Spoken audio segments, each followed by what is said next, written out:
This week, the Clarets are away at Southampton, once again trying to get that first Premier League win on the board. This is the No Nay Never podcast.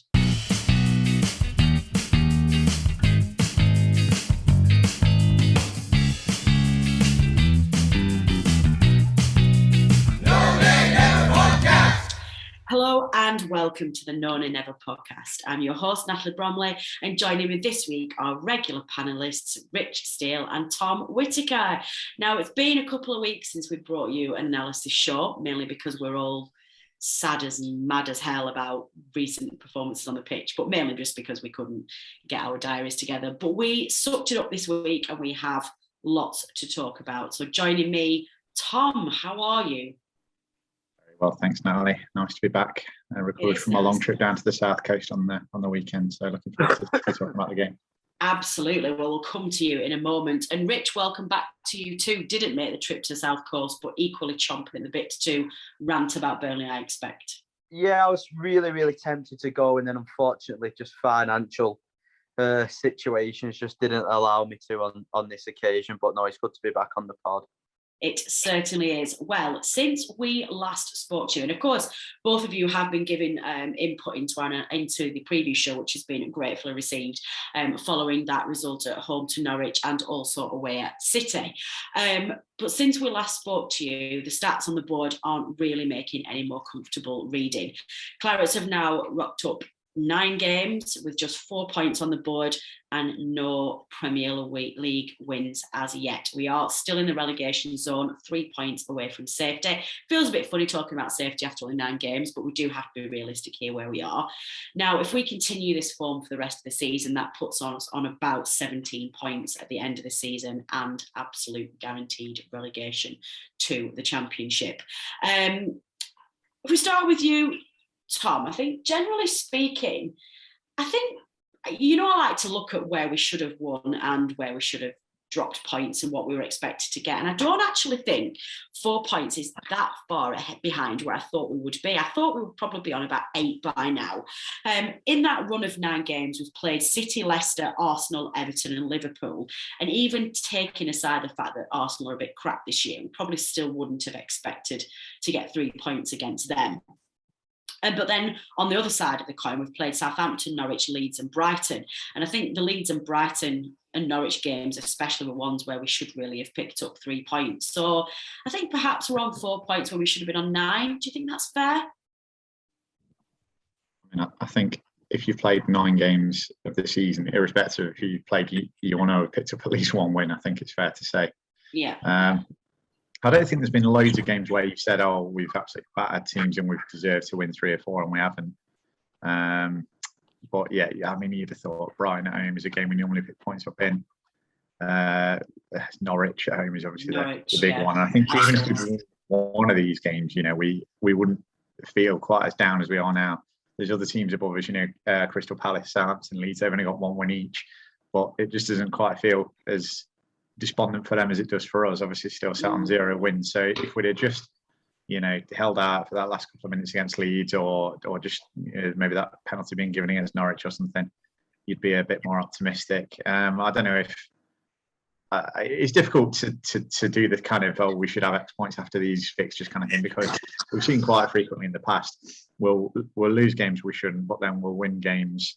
I'm thinking of last season, we've won at Anfield, we've won at Everton, we've won at Arsenal, whereas we've not won at home to Fulham, Brighton or West Brom, for example. So as long as we can make up these points somewhere else, and historically we have done that, then it's perhaps not the best approach to take to be saying, we should get X from Y and all that kind of thing. So I think that's a bad way of looking at things anyway. But as I say, whatever your fixtures have been after 9 games, you need to have more than 4 points on the board for sure. So it's a disappointing return. Yeah, and I think I agree with that. I think what worries me about the points allocation is not necessarily, you're quite right, Tom, we will pick up points somewhere else because we always do. But where you are giving your relegation rivals like Leeds, for example, and definitely Norwich, you're missing out on an opportunity to pull away from them. That can be quite damaging. Rich, producer Matt's just raised a really interesting point, actually. He's just sneaking around, he's lurking in our chat box, which is where he tends to lurk. And he's saying, if we'd have got 1 win 1 draw, but 7 defeats, would you feel better or the same, given that we would be on the same points? That's a good question. Yeah, I'd say what you would say is we've been in a lot of these games. So Leeds, for example, we were in that game. Southampton on Saturday could have easily won that, I think, on a different day maybe. And 1 win, 1 draw, and 7 defeats gives the impression that you've been pasted in a lot of them. So a lot of people have been talking about the displays being encouraging. So that's probably a good way of looking at it. Yeah, I think probably would prefer to be here with 4 draws and 5 defeats, to be honest. Yeah, I think that's a good point. Rich, how do you feel about this? I guess same question to you, but also Tom's just very much highlighted there that we are playing some good football, and it's weird that we've not got the results this year. How are you feeling? I'm going to wait until I do my analysis on Southampton. Point to point, it doesn't matter how you get them or where you get them. Yeah, we're close in games, but you could also say that's a worry because, what happens if we do start to play really badly? Where does that leave us? True. I'm not going to mention it. I thought it was poor against Southampton, and I'm going to put up some evidence to it as well. People are saying, "Oh, but it was we conceded goals throughout individual errors, which we did." But I actually thought the performance as a whole wasn't good, which I'll leave it. But it don't matter. Let's take the floor, Rich. Let's start it. We might as well just get into it. Go on. I know Tom disagreed with me a little bit, and yes, if you're just looking at the 2 individual goals, yeah, they're individual errors. One from the set piece, obviously one from Tarkowski. At times in that first half, we got absolutely hammered. We had no control of the ball. We was getting broken into. The spaces all over the pitch was ridiculous. And, let's be honest, we could have lost 4 or 5-2. They hit the post. They missed an absolute sitter, which I would have scored. And I'm playing against middle-aged maths teachers at the moment. That's about my level that I'm playing at in 5-a-side footy at work. And then we were looking at it and we're thinking Southampton's supposed to be a rival of ours, somebody who we could, realistically catch. I thought they were miles above us. If they had Danny Ings playing on Saturday, they'd have scored 5 against us. So I did some research before at the moment, we look absolutely all over the show. Our defence is completely getting just ran at all the time. So before this start, I asked Dave to help me with something on average positions. So I looked at the average positions when we beat. You can put this on Twitter after to back up what I say. The average positions against when we beat Palace 1-0 last year and when we beat Liverpool 1-0 at Anfield, our midfield was sitting a little bit deeper and was defending wider. At the moment, we're really, really narrow. Look at what I put on the WhatsApp group, Natalie. We're defending so narrow and we're defending so high. So what's happening is we're trying to press up the pitch. Once a team beats our press, you've basically got then Cork and Westwood or Brownhill who aren't quick. They're chasing shadows and you've got players running at our back 4 who are really slow.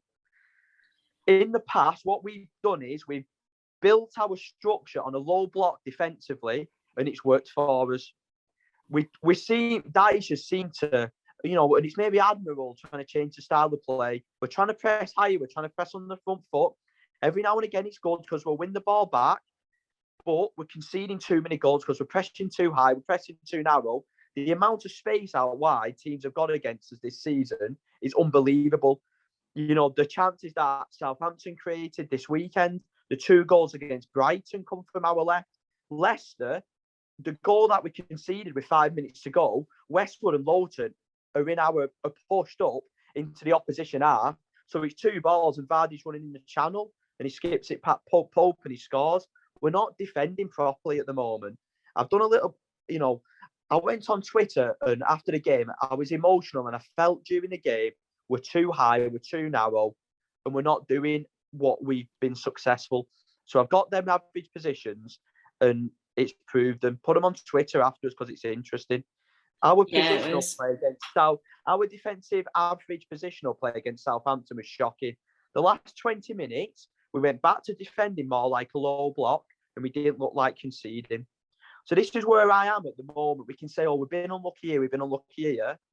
Yes, there's been the odd game, but when we're defending like we're doing, you're not going to win many games. And then adding that individual errors, it's a recipe to disaster. And this is the reason, if it stays the same, we're going to get relegated. Because we've gone away from our basics. That's my opinion. It does feel to me like we've gone away from what we've always done very well, and I don't feel like we're us this season. At the beginning of that segment, Tom, Rich said that you disagree with me. You had a bit of a disagreement with this. What's your counter to that? Is there any of that you agree with, or do you think there's justifiable reasons for some of the, I guess, tactics that Darcy's and team are adopting? Well, he's not wrong about the last sort of 15, 20 minutes of the first half. We were getting torn apart, and you could see the gaps between the midfield and the defence were way too big. It was too easy to play around us, too easy to play through us. But the second half of the game, I didn't think there was any of that at all. I thought we got the shape right in the second half. There's the mistake from Tarkowski that cost us the goal early on. After that, I don't think Pope's had anything to do for the whole second half. I thought we had 2 or 3 chances in the second half. We were the better team. For me, I thought we were the more likely to get a winner. There's definitely been a pattern of that. So I've seen that. Rich is shaking his head at me. Rich is shaking his head. I feel like I'm stuck in the middle of you two now. Second half, yes, we was a little bit better, but bar corner, we never looked like scoring. First half, Tom, we got absolutely battered. The last after we scored, really, we had a little spell. Westwood could have scored. He dragged one wide of the post. We got hammered, and this is against a team who's only 4 points above us. This goes back to who are we going to come above this year? I watched Watford at the weekend. They split Everton open. Them open. You know, we're not doing that to teams. You know, we can. Sorry to interrupt, Tom. And you know, maybe it's different when you go to the games or when you're watching on telly. I think sometimes when it's on telly, it slows down a little bit. I felt sorry. I'm a fan of Cork. I felt sorry for him. That Diallo was getting the ball from that Romeo had all the time in the world. I think I could have played in his position on Saturday. He was giving it to that Diallo, and he was just literally just running past our midfield. Basuma did the same against Brighton. Teams are just bursting through the middle of us. And, you know, I don't know if you... I'm finding it were, like, just really, really frustrating. I was saying to my mates who are, Wigan fans at the moment who are doing well, I've disengaged a little bit with football other than Burnley this season. Because to me, we look way past it. We'll play Brentford on Saturday. We may win 1-0. We'll get completely outclassed. And it's not just... There's loads of different factors to it. We'll get completely outclassed on Saturday. I don't think any of us will be particularly too concerned, though, if we just get that point on the board, though, to be honest, because I think it doesn't matter. It doesn't hide it. No, I agree. It doesn't hide the problems. So, Tom, giving you the floor back again then. I mean, obviously you were relatively happy with the positioning and the formation in that second half, and you did see a big improvement. So moving away from the Saints game then, and we're not just going to obviously just talk about Cornet, because we'll come on to that in a minute. But bearing in mind that we're trying to play better football, bearing in mind that we have put in what we think are some better performances, can you put your finger on what's going wrong, and how do you summarise why we're just not getting the results this year?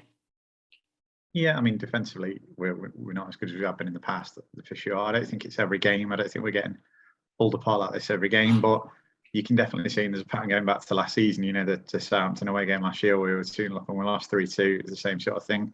Too easy to counter against. Newcastle at home last year, 1-0 up and cruising, and then just concede the same goal twice. Similar kind of thing. So yeah, it's something that we've got to solve, and I think probably Rich is right in what he says. It comes down to that, the gap, the lines between the midfield and the defence are too big. The players in that midfield. I know Brownhill's a bit younger, but Westwood and Cork are, 3 years older than they were 3 years ago. Stupid thing to say, I know, but that's what the problem is, isn't it? Bravo, Tom. The early 30s now. We've not really had that. I'm not a bit Brownhill's biggest fan, to be honest. I don't really see what he brings. I think we are lacking a bit of. We're lacking legs in that engine room is what we're lacking. So, like Richard, if we're trying to play this high line, then we're vulnerable. If teams do figure out and counter us. Certainly not disputing that, but like I said, I don't think that was there in the second half. I think we did drop deeper. We've obviously got that wonder goal from Cornet. that's bailed us out. But you know, on another day, if Tarkowski doesn't give that ball away, we could win that game, I think. And we did have some chances after, like Rich said, the one that Westwood put just wide, McNeil just over the bar. Rodriguez had a header near the end as well. Thought he maybe could have done a little bit better with. I don't know why I brought Rodriguez on instead of Vidra, by the way, but that's beside the point. We're not playing as well as we did 2-3 years ago, of course, yeah. And we've had that vulnerability, like Rich says, the Leicester game. Similar kind of thing, you know, like that ball down the sides done us, although that's, you know, you could say that's a bad offside trap from Taylor as well. You know, I think the problem at the minute is just, yeah, I mean, we haven't been a good team for a couple of years now. But, you know, last season we weren't very good. We did grind out some 1-0s, but really the reason that we stayed up last year was because there were 3 absolutely abysmal teams in the league. You know, at the minute, as Rich says, you can't see 3 worse than us just currently. So, yeah, I mean, that's what I'd say in terms of putting your finger on it. It's not that we've gone massively backwards. I think we've just got a team that's not been freshened up. It's 2 years older. Yeah. Seems maybe a little bit wiser to what we're trying to do. Yeah, the answer really is just to inject some fresh legs in there, I think. So we'll have to have a look at that for January. Yeah, I think this worries me as well, Rich. I was reading Dyche's press conference today ahead of the Spurs game tomorrow. It's, of course, the cup game tomorrow night at home to Spurs. And he talks about the mentality being good, which I kind of believe in, because we do seem to be strong mentally, and Dyche does this, instill that in our players. But he said a couple of things which Tom picked up on there, which really concerned me. And one of them was that we're nearly up to full fitness and we're getting stronger again. We're getting a team that's nearly fit. And I kind of read that and went, we're getting up to full fitness. We're 9 games into a season. Like, how is that a thing? How are we talking about we're getting a team that's nearly up to full fitness and we're nearly there and we're trying to build something? That, to me, doesn't sit right with this idea that we've got an aging team of players who half of the team qualified for Europe, 4 years ago, and that hasn't been freshened up. So that worried me. It raised some alarm bells in my head, did that. It's like, Dyche, what are you trying to do here? You know, there's a few different questions within questions. So I'll go back to last season. I think the hope was when we got players back, we'd start improving, and we did. This season, on the whole, you know, we've pretty had our main core of the main core of our players fit. Going back to coaching wise, we see him all over the show at the moment. So the manager's definitely got to take some blame. I think Carney coming in is our hope. Yeah. I think if he got a long-term injury, we're really struggling. Listen, what I will say, I seen a stat on Sky Sports News yesterday where we're still top of the distances covered. So it's not about a lack of effort, but we're right at the bottom of high-intensity sprints. So we're doing a lot of running about, but we're not. In my opinion, we're really caught in 2 minds between pressing and sitting back, and at times we're just getting caught out. You know, this maybe one of Dyche's greatest strengths of his loyalty is his weakness. I'm watching it at the weekend, and I'm going, bloody hell, we're way off it. We are way in central midfield. We are way off it. We've got a championship central midfield, and it's one of the most important areas of the pitch. I was just watching Southampton. You had Romeo, young Diallo. They had that Brozier up front, that Livramento at fullback. They were buzzing around us. They were constantly buzzing. You know, Southampton have got the average youngest squad this season on the whole, and we've got the oldest, and it's showing. You mentioned there 4 years ago we qualified for Europe. 4 years is a long, long time in football. Yeah. And the Premier League each year, it develops and advances. Teams get better, players get better. I just think because of years of poor recruitment, we're just lagging behind. So, you know, this is where I don't want to be too critical of individual players because they've given so much for this club. Yeah. And they're giving their all. They're just not good enough anymore. You know, that's nobody's fault. That just happens. No, you know, you can't play forever. I fully agree with Tom. I think Brownhill's a trier. And again, he's another nice lads club, isn't he? So you want him to do well, you know. You see him doing what he's doing for the Burnley businesses, but to me, he's a championship player. You know, we've not signed a central midfielder for how, a young central midfielder for how long. I think we signed a winger in Carney, but I don't think he's going to play out wide for us. He's going to play number 10, where I think he can be excellent. Our midfield is very weak. It's just to me, watching it against Southampton and Norwich is a real eye opener of how those games, especially that Norwich game at home, when we needed a must win, we'd have won that. Going 1-0 up against Southampton, we'd have defended and we'd have won. And we've got 2 points out of 6. And I'm just kind of like,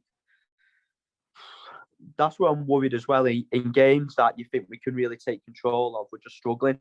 And Tom's right, maybe they didn't do a lot second half, but I still think it's alarming that we looked second best to a lot of the game, in my opinion. And it's masked by the fact that Corney, Christ knows how we got him because he's outstanding. It's masked by the fact that he's scored 2 outstanding goals and they missed some sitters.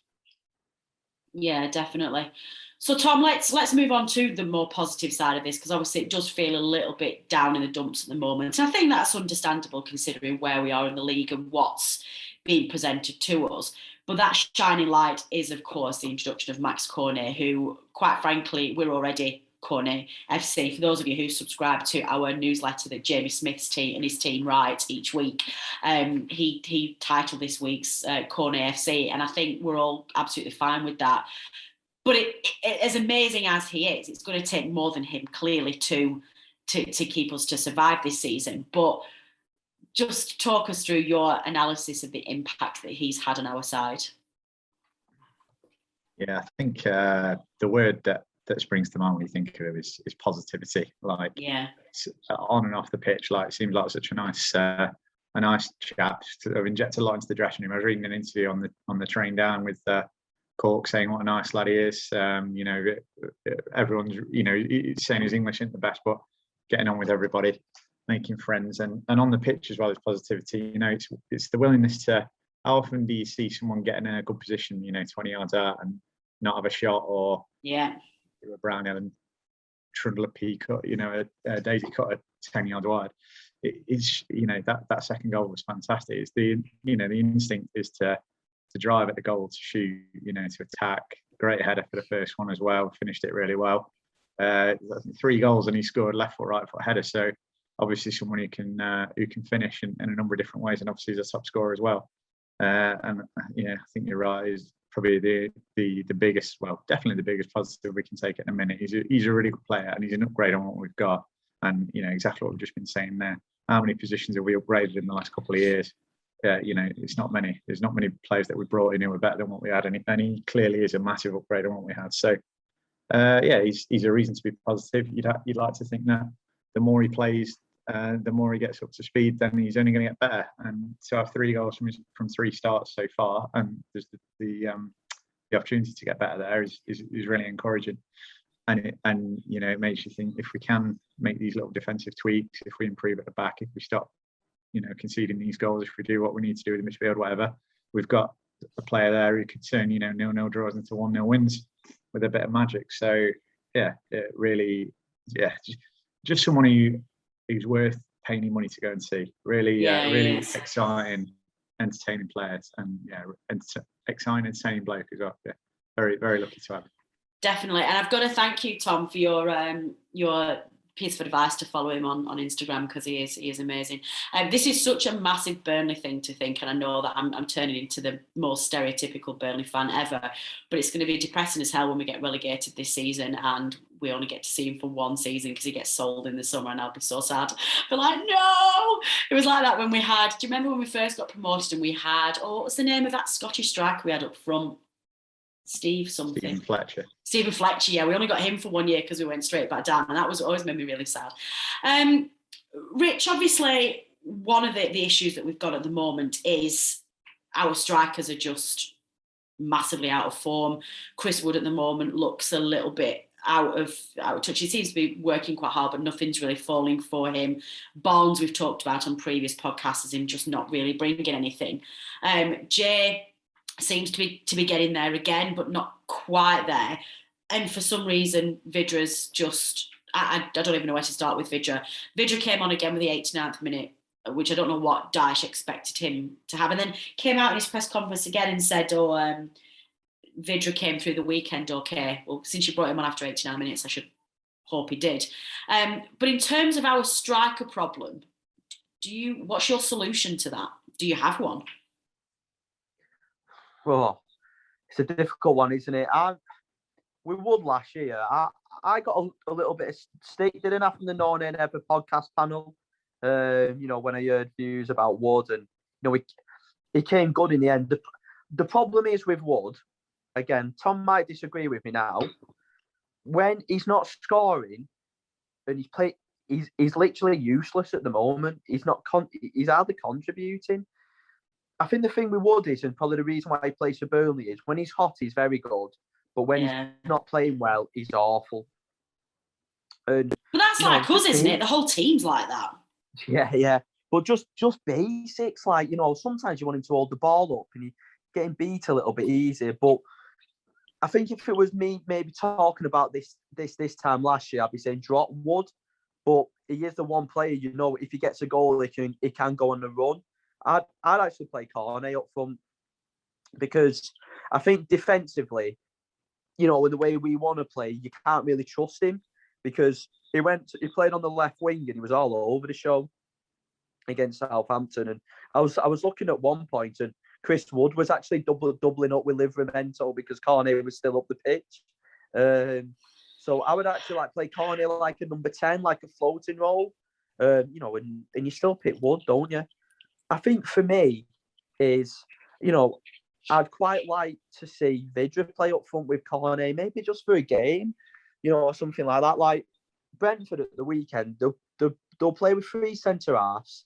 I think Pinnock might have gone off injured, but you've got Pinnock, Pontus Jansson, Adjur, and that Zanka Jorgensen who played for Huddersfield. They're all big lads. They'll try and press us high. We'll not, because we're not good enough to play in midfield. We'll hit the ball long, and 2 centre-halves will go up against Wood. We'll lose the ball, and we'll be chasing it again. If this happens, I want you to put this clip out again. So, I can just see it now. It's like what happened against Brighton when you played Wood and Barnes up front, or, they'll just gobble it up. Against, when you're playing a 3 at the back, wouldn't it be nice to maybe see Vydra and Cornet playing? Yeah. Where you can run the channels running behind. So just, you can hit it long, but hit it into the channels instead of just straight up. But I think it's a difficult one. He obviously doesn't trust Vydra still, when I think Vydra was a massive, massive part of why we stayed up last year. Yeah, agree. I just think, Dyche, what I would like, just with strikers, if you don't play Wood for a game, it's okay, and try something new. And if it doesn't work, bring him off the bench, because I think that's what will happen on Saturday. They'll press us. We'll not play it out to midfield. We'll hit it long, and Wood will struggle against 2 defenders, which sometimes, if I'm giving Wood a bit of credit, it's not always easy. When defenders double up on you. But he did win a few flick-ons on Saturday. You can ultimately argue that he chested the ball down for Vydra.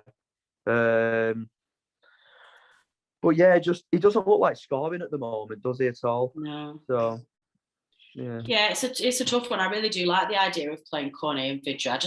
Even if we just have them both on the pitch at the same time, would be pretty impressive. And it's just entertaining. I mean, we've talked about this before. Burnley don't always play entertaining football. I know some people really like the defensive masterclass that we put in, and they do like that style of sport.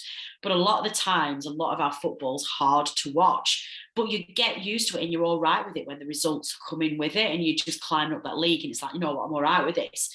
But when you're playing that football and the results aren't going your way as well, it can be really, really gutting to watch. And I'm genuinely nervous about the game at the weekend, because I just think if they absolutely outclass us, we're in so much. And mentally, we're talking about mentally being tough. I think that will really damage us as a team, and it really starts to worry me. Tom, another bright spark though that we've talked about the past couple of games is the performances of Nathan Collins, who seems to have been just getting better and better every single game. There's been a couple of question marks about where he's been playing. I think producer Matt's been raising questions about why some of the individual errors that Tarky made have been because he's been having to play on the left. And why is that? Is it simply because they think Tarky can adapt to the wrong side better than Collins will, who's just finding his feet? He wants to get him used to the right centre-back position when he inherits that from Tarky when he leaves. There's all sorts of things going around now. But do you think that there is an argument here that we drop some of these players that have traditionally done very well for us, that are some perhaps making mistakes? Tarky, who's making mistakes and possibly has got his head turned to a move to Newcastle. Wood, who's not playing very well.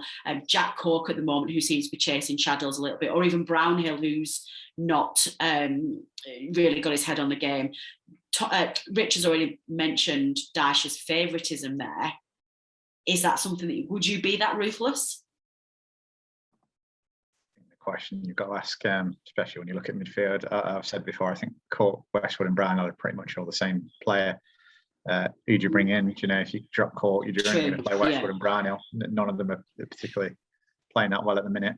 In terms of Tarkowski, I don't see this at all about like his head turned. You know, if he was going to be like that, he'd have, you know, perhaps chucked his toes out the pram in the summer or last year when we wouldn't sign to West Ham or Leicester. Dyche made the point, you know, he gives the ball away. I mean, he's got it on his weaker foot. That's probably as a result of playing left side of centre half. I always think he's not quite as good with his feet as he thinks he is. I'd much rather he just smash it 50 yards into the channel like he normally does. He makes the mistake, but it's not as if he stands there with his hands on his hips. He runs all the way back. The shot from the lad goes under his knee. You know, he looked annoyed with himself. You know, after the shot had gone in, I wouldn't fault his commitment at all, and he's our best defender, so I'd be playing him. I don't. The shouts that I've heard about Collins. I mean, he looks all right, but we've been talking on the podcast about we haven't won a game this season and we're conceding a lot of goals. So I don't necessarily think that means that, you know, he should be, you know, keeping his place. I think, you know, we know how long Ben Mee's been playing well. He's the captain. He's been a brilliant servant.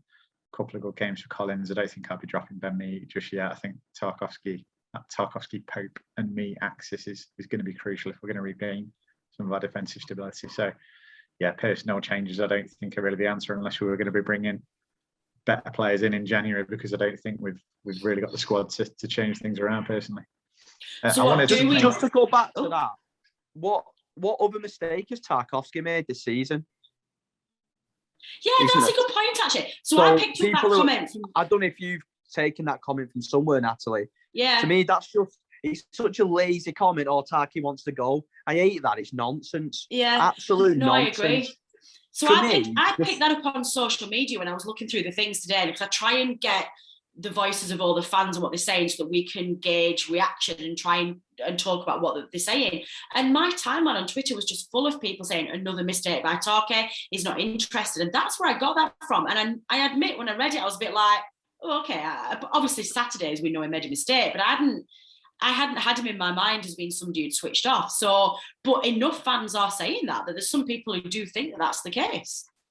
Well, it's just an easy opinion without any analysis to back it up. It's just a little lazy. You know, what I would say is this season, the central defence hasn't been the reason why we've been conceding the goals.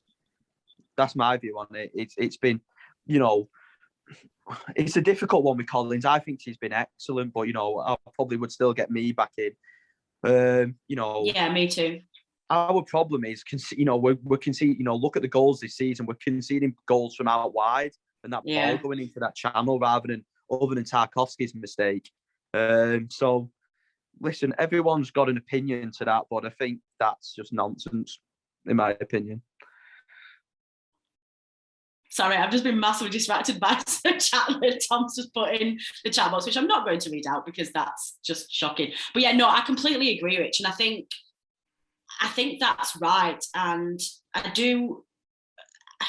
it's difficult really, because our analysis show is here to pick up on the feel around the club and what fans are thinking and what they're saying. And I don't always agree with what people are saying. The Tarky one is definitely one I didn't get. I think Pope's looked a little bit unsure of himself this season. That's one of the fan opinions that I think I probably agree with. but he is just coming back to fitness. And that knee injury is going to be making a bit of a prey on his mind.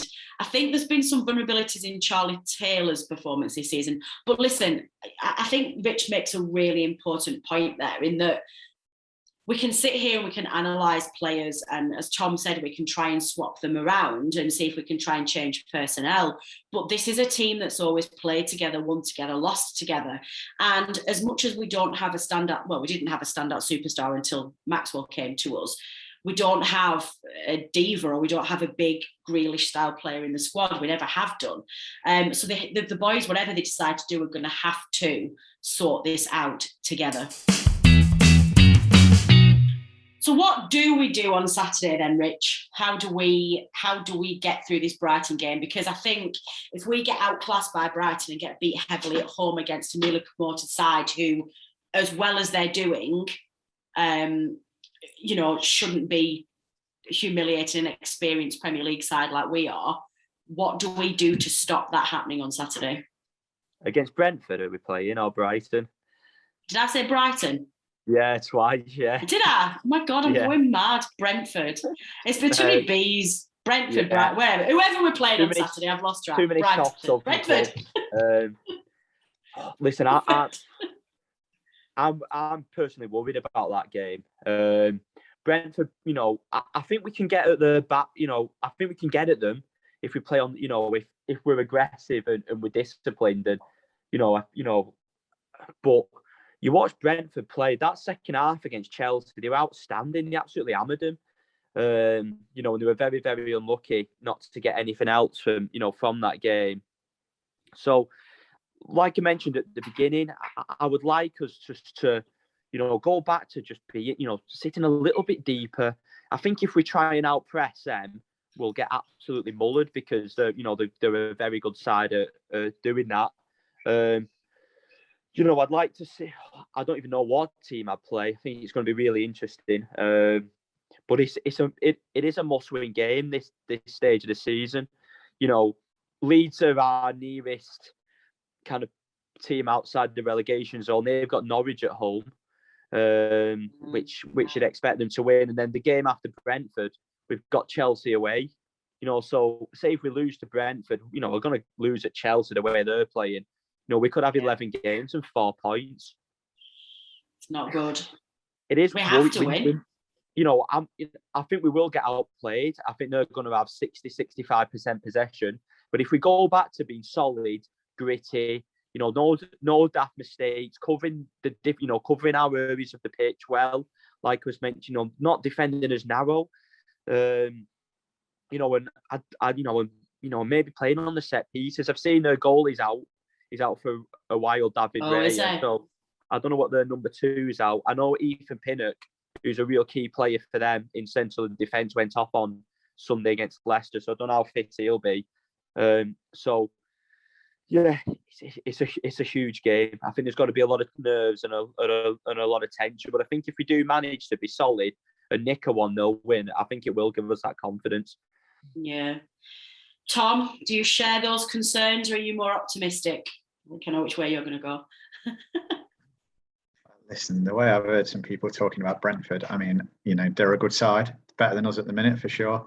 They've had a great start, but they're not bloody Barcelona. Do you know what I mean? They're beatable. True. We can't be going into a game at home to Brentford thinking they're not beatable. And if we are going in with that attitude, then we'll deserve what we get. We've got players that can worry them. We've got players that can hurt them. We've got to improve defensively, we know that, but we've got the players that do it. We know they've done it in the past. I do share the sentiment that it does feel like a must-win game because, like you said, Chelsea the week after, you'd imagine. I think Leeds are away at Norwich, but you still imagine that they'll get 3 points there because they're absolutely woeful. And of course, the big miss of Ben Gibson next week as well for Norwich. That's a devastating loss for them. So I think we need to win. But then if we do win, I think Leeds play on Sunday. So if we do win, we're out the relegation zone. Maybe we go to a Drogba-less Chelsea, Lukaku-less Chelsea. Sorry, they're definitely Drogba-less. He's not had a game all season, has he, Drogba? Are they playing Brighton as well, or are they playing Brentford? It's not just you. So I'll give you a little exclusive on Chelsea. So I've been to Stamford Bridge twice, and we've won both times, and I'm going to that one. So you'd like to there we points go. to Stamford Bridge as possible. So I'm beat Brentford. Chelsea too, so I might see it all. There you go then. Yeah. Well, we can have a pint after the win then. That's grand. So 6 points in the next two. We're laughing, aren't we? We're thinking about Europe again. So yeah, like I say, respect Brentford. I don't want to seem like one of these fans. There'll be people on podcasts up and down this season, I'm sure, that are going, "Oh, it's Brentford, will turn them over." And there's probably a few who've had egg on the faces as well. They're a good side, really good. They're so positive. They've adapted so well to the level.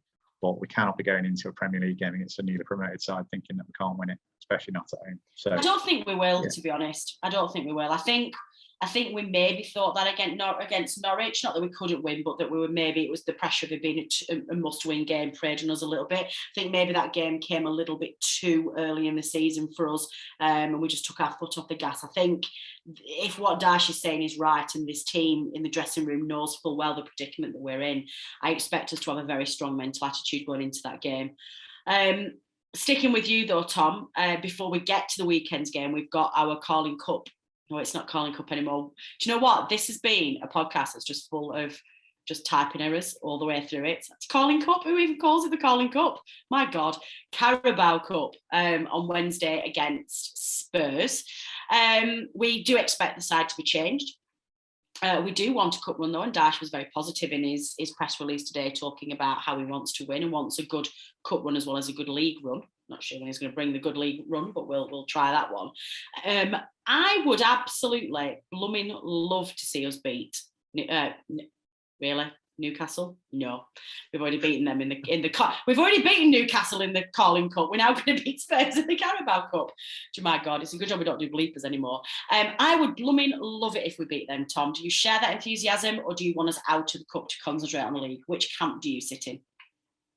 I'm quite looking forward to the fixture tomorrow, because it's the pressure's off to a certain extent with these cup games. I think if you look at how Spurs have treated the cups this year, you look at them in that Conference League, they've had some poor results in that against Vitesse the other week. I imagine it will be a similar team that we played that they played in that game, and they were rubbish and they got beat.